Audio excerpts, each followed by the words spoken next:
right, here now, Tom Rogan, Washington Examiner commentary writer, born and raised in England, and watches all of this very closely. I mean, where to begin, Tom? There is a lot that is at work here. Those are very strong comments from President Trump as he walked into that beautiful dinner, basically saying, you need to leave the EU and completely detach yourself from it, or we're not going to do a trade deal with you.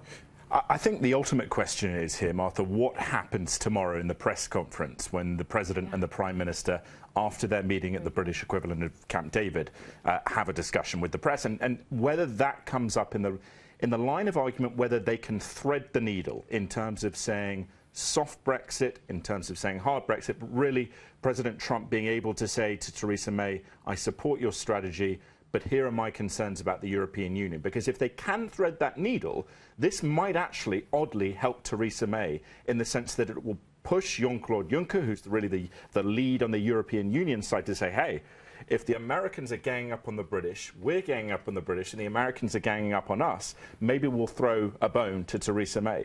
So oddly, as Jeremy Hunt says in that interview with you earlier, there is a sort of final, movement here to that crunch point where actually what happens in one moment might only be the secondary step to what happens in the next moment. It was very clear to me today, Tom, speaking with the new Foreign Secretary. I also spoke with some other government officials off camera today, and listening to Theresa May, they are trying really hard to say, we're so glad you're here, Mr. President. We're so glad that you're showing all of this leadership in NATO. They understand that without his support, they could lose those 17 million voters who wanted a real Brexit to essentially drain the swamp as they see it here, the swamp being the bureaucracy that comes across the English Channel from Europe. Right.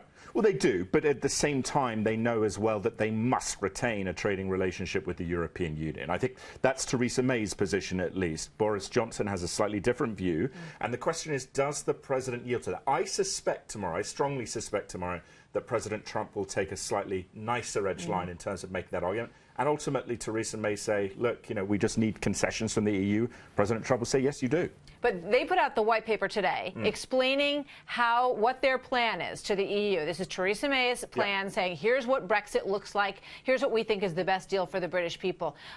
Is she going to have to strengthen that white paper or rework it to satisfy what the president is asking for here? I know that sounds strange that she would have to do that for him, but this is a very big deal whether or not he's threatening to pull out of a trade deal with the UK. I think she was going to have to do that anyway because of conservative backbenchers beyond Boris Johnson. And that President Trump actually, again, this might help her, as odd as that sounds. It's going to be really, you're so right. The tenor of that news conference tomorrow, which we'll be covering tomorrow morning, is going to be really important. Tom, thank you. Thank you. We'll be talking to you later.